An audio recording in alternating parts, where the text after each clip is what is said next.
ইসলামী আমরা ছেড়ে দেব না। আসুন সেই শপথটি আমরা এখান থেকে যাব, শহীদদেরকে শ্রদ্ধার সাথে স্মরণ করে শহীদ পরিবারের প্রতি সমবেদনা জ্ঞাপন করে আমি আমার বক্তব্য শেষ করছি।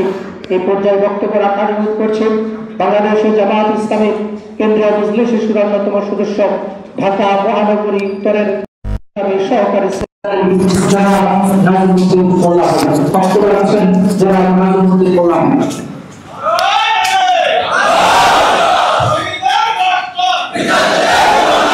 আলহামদুলিল্লাহ রাব্বিল আলামিন, সালাতু ওয়াসসালামু আলা সাইয়্যিদিল মুরসালিন ওয়া আলিহি ওয়া আসহাবিহি আজমাইন। বাংলাদেশ জামাত ইসলামী ঢাকা মহানগরী উত্তর আয়োজিত আজকে এই পল্টন ট্র্যাজেডি 2006 সালের 28 অক্টোবর যেই ট্র্যাজেডি সংঘটিত হয়েছিল, সেই ঘটনায় যারা শহীদ হয়েছিলেন তাদের স্মরণে আজকের এই দোয়া অনুষ্ঠানে উপস্থিত আজকের আয়োজনের সভাপতি, বাংলাদেশ জামাত ইসলামীর কেন্দ্রীয় কর্মপরিষদের সম্মানিত অন্যতম সদস্য, ঢাকা মহানগরী উত্তরের মোহতারাম নায়েবে আমির জনাব আব্দুর রহমান মুসা, উপস্থিত ঢাকা মহানগরীর সেক্রেটারি জনাব ডক্টর রেজাউল করিম ভাই সহ মহানগরী নেতৃবৃন্দ, আমার প্রিয় ভাইরা, সাংবাদিক বন্ধুগণ, আসসালামু আলাইকুম ওয়া রাহমাতুল্লাহি ওয়া বারাকাতুহু। সম্মানিত ভাইরা, আজকে আমরা সেই পল্টন ময়দানে যেই ঐতিহাসিক মর্মান্তিক ঘটনা ঘটেছিল, সেই ঘটনায় যারা জীবন দিয়েছিল, আহত হয়েছিল, তাদের স্মরণে তাদের দোয়ার জন্য মূলত আজকের আয়োজন। সেদিন যে কত মর্মান্তিক ঘটনা সংঘটিত হয়েছিল, মাঠে আমরা যারা ছিলাম তারা সেই ঘটনাকে আপনারা উপলব্ধি করতে পারছেন। এমন এক অবস্থা হয়েছিল, আমি মাঠের একজন কর্মী হিসাবে আমার মনে হচ্ছিল যে বাতের শক্তি চতুর্দিক থেকে যেভাবে লগি বৈঠার আক্রমণ চালিয়ে অগ্রসর হচ্ছিল, আমরা এক পর্যায়ে মনে করছিলাম হয়তো আমরা আমাদের নেতৃবর্গ যারা মঞ্চে ছিলেন তাদেরকে আমরা সেভ করতে পারবো কিনা, সেই অবস্থায় শঙ্কিত ছিলাম। তো আমরা আল্লাহর উপর ভরসা করে তাদের সেই সকল ষড়যন্ত্র নস্যাৎ করে দিয়ে অল্প কিছু সংখ্যক ভাইয়েরা, আপনারা জানেন সেই ঘটনা ঈদের পরবর্তী সময়ে সেই আয়োজন ছিল, অনেক আমাদের কর্মী বাহিনী ঢাকার বাহিরে অবস্থান করায় আমরা সংখ্যায় খুব একটা বেশি ছিলাম না, কিন্তু বাতের শক্তি সংঘবদ্ধভাবে তারা সারা দেশ থেকে চলে এসেছিল। তারা চেয়েছিল জামাত ইসলামী এই আন্দোলনকে স্তব্ধ করে দিতে, তারা চেয়েছিল আমাদের নেতৃত্বকে হত্যা করার মাধ্যমে ইসলামী আন্দোলনকে ভূমি থেকে উৎখাত করে দিতে। সম্মানিত ভাইরা, আল্লাহ রাব্বুল আলামিনকে ভালোবেসে সেদিন অল্প কিছু ভাইরা যেই তাদের বিরুদ্ধে প্রতিরোধ করে তুলেছিল, আল্লাহ রাব্বুল আলামিনের সহযোগিতায়, আল্লাহ রাব্বুল আলামিনের সাহায্যে আমরা তাদেরকে মোকাবেলা করতে সক্ষম হয়েছি। এরপরও আমাদের কিছু ভাই যারা জীবন দিয়েছিলেন তাদের জন্য আমরা দোয়া করছি, আল্লাহ রাব্বুল আলামিন তাদেরকে যেন শহীদ হিসেবে কবুল করেন। যারা আহত হয়েছিল তাদের জন্য দোয়া করে আল্লাহ রাব্বুল আলামিন তাদেরকে সুস্থ করুন এবং তাদেরকে যথাযথ যাজায় দান করুন। প্রিয় ভাইরা আমার, আজকে বাংলাদেশ জামাত ইসলামী যে অবস্থায় এসে দাঁড়িয়েছে, আমি মনে করি বাতের শক্তির যত ষড়যন্ত্রে হোক না কেন, আমরা যদি 28 অক্টোবর আমাদের সেই বীর শহীদান ভাইয়েরা যা আমাদের সামনে উপস্থাপন করে গিয়েছিল, তারা যেইভাবে তাদের জীবন দিয়ে দেখিয়ে গিয়েছেন যে বাতিলকে কিভাবে মোকাবেলা করতে হয়, আজকেও যদি আমরা আমাদেরকে যে ষড়যন্ত্র শুরু হয়েছে, সারা বাংলাদেশে ইসলামের জয় জয়কার দেখে সকল ইসলাম বিরোধী শক্তি যেভাবে ঐক্যবদ্ধ হয়েছে, আমরা আজকে যদি সংঘবদ্ধ হতে পারি, রুখে দাঁড়াতে পারি, আমরা ডাকসু এবং রাষ্ট্রতে যে বিজয় অর্জন করেছি, আগামী নির্বাচনে আল্লাহ রাব্বুল আলামিন আমাদেরকে জামাত ইসলামের সেই বিজয়ের মধ্য দিয়ে এই দেশে ইসলামের কায়েমের পথ সুগম করে দেবে ইনশাআল্লাহ। প্রিয় ভাইরা আমার, আগামী দিনের আজকে আমরা শহীদদের জন্য দোয়া করছি এবং আগামী দিনের আন্দোলনের সংগ্রাম তথা আগামী দিনের একজন ইমানদার হিসেবে আল্লাহ রাব্বুল আলামিন প্রদত্ত দায় দায়িত্ব যেন আমরা যথাযথভাবে পালন করতে পারি, সকলের প্রতি সে আহ্বান রেখে আমার জন্য দোয়া আছে। আমি আমার কথা এখানে শেষ করছি। আসসালামু আলাইকুম ওয়া রাহমাতুল্লাহি ওয়া বারাকাতুহু। সম্মানিত ভাইরা, আজকের আমাদের এই ঐতিহাসিক পল্টন ট্র্যাজেডি উপলক্ষে আয়োজিত এই দোয়া এবং আলোচনা অনুষ্ঠানে গুরুত্বপূর্ণ বক্তব্য পেশ করবেন বাংলাদেশ জামাত ইসলামীর কেন্দ্রীয় কর্মপরিষদের সম্মানিত সদস্য, ঢাকা মহানগরী উত্তরের সম্মানিত সেক্রেটারি ডক্টর রেজাউল করিম ভাই। ডক্টর রেজাউল করিম।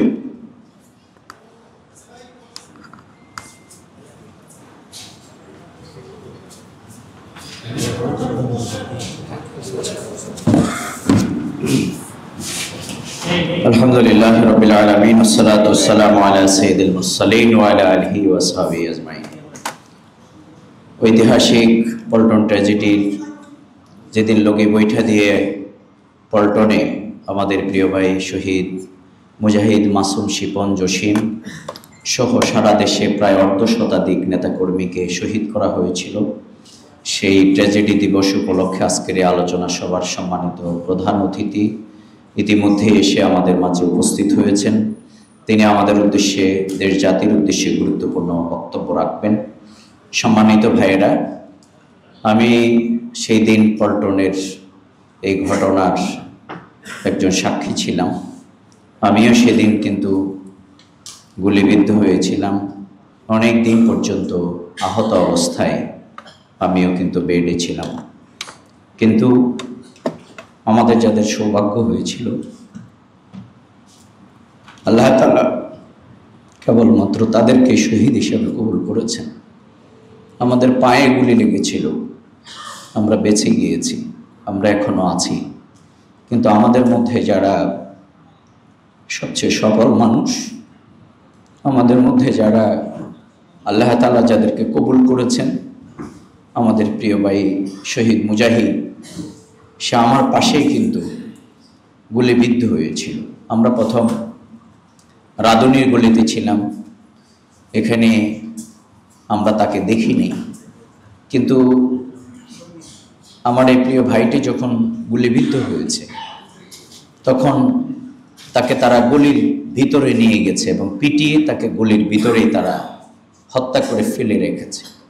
আমরা যখন ধাওয়া পাল্টা দেওয়া হচ্ছিল, একদিকে হাজার হাজার লোকে বৈঠা অস্ত্রশস্ত্রধারী আওয়ামী সন্ত্রাসীরা, আরেকদিকে আমরা কিছু নিরস্ত্র, আমরা কিছু নিরীহ যুবক তরুণের আল্লাহর নারায়ে তাকবীরের স্লোগান দিয়ে আমরা সেটি মোকাবেলা করছিলাম। আমাদের লক্ষ্য ছিল আমাদের সে সময়ের আমিরে জামাত, আমাদের শহীদ মাওলানা মতিউর রহমান নিজামী, যিনি প্রধান অতিথি হিসাবে এই সমাবেশে বক্তব্য রাখছিলেন। এই সমাবেশ প্রায় শুরু হচ্ছিল, এর আগ থেকেই তারা আমাদের সমাবেশকে বন্ডল করে দেওয়ার জন্য তারা হামলা করেছে।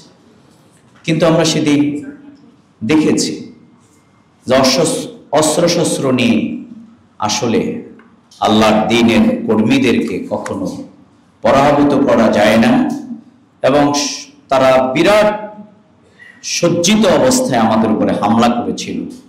আমাদের গুটি কয়েক ভাইদের নারায়ে তাকবীরের স্লোগানে তারা পালিয়ে যেত, আবার তারা আসতো, সংগঠিত হতো, আবার তারা সেই জায়গা থেকে পেছনে হতে বাধ্য হতো। কিন্তু আমার খুব কষ্ট লেগেছে আমাদের, যখন আমার প্রিয় ভাই শহীদ মুজাহিদকে আমরা গলি থেকে একসাথে বের করে নিয়ে আসার জন্য আমরা যখন কাঁধে করে তাকে আমাদের ভাইয়েরা বের করে নিয়ে আসছিল, সে অবস্থায় লাশের উপরেও তারা কিন্তু হামলা চালিয়েছে।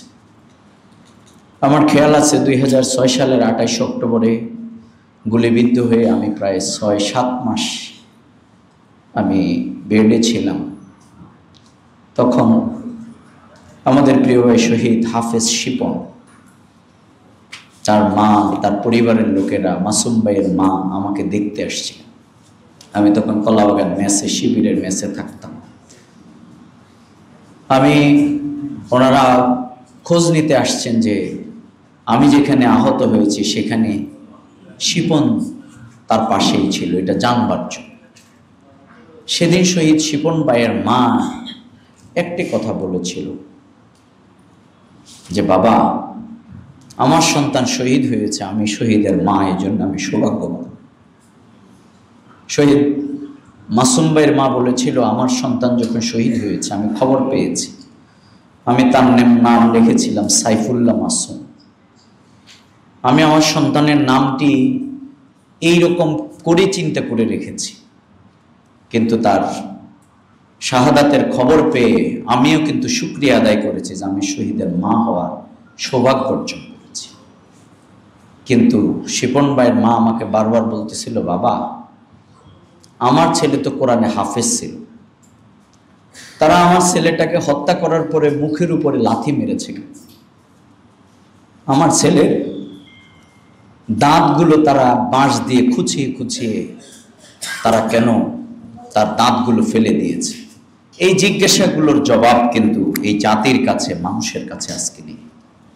এবং যারা শহীদ হয়েছিল, আপনারা জানেন, আমার প্রিয় ভাই শহীদ মুজাহিদ, সে কিন্তু 28 অক্টোবরের এই দিন কিন্তু তার এলাকা থেকে, তার ওয়ার্ড থেকে 30 জন কর্মী নিয়ে এসেছিল।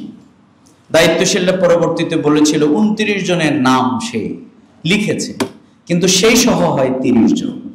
দায়িত্বশীলরা বারবার বলছে, মুজাহিদ ভাই, আপনার নাম লেখেন না কেন? বলছে, আমার নাম কেন লিখিনি এটা পরে জানতে পারবো। 29 জন আছে, কিন্তু একজন শহীদ হয়ে গেছে। যারা আল্লাহর রাহে নিজের জীবনকে কোরবান করে, তারা এইভাবে প্রস্তুতি নিয়েই কিন্তু সেদিন আমরা দেখেছিলাম আমাদের প্রিয় নেতা শহীদ মাওলানা মতিউর রহমান নিজামী, আলী হাসান মোহাম্মদ মুজাহিদ দিরো থেকে মুহুমুহু গুলির উপরে আমাদের শীর্ষ নেতৃবৃন্দ আল্লাহর উপরে তাওয়াক্কুল করে কিভাবে সীসাডালা প্রাচীরের মতো তারা জাতির উদ্দেশ্যে বক্তব্য রেখেছিল। আর আমাদের শহীদ মাসুম, শিপন, ফয়সাল, মুজাহিদেরা মানব প্রাচীর গড়ে তুলেছিল।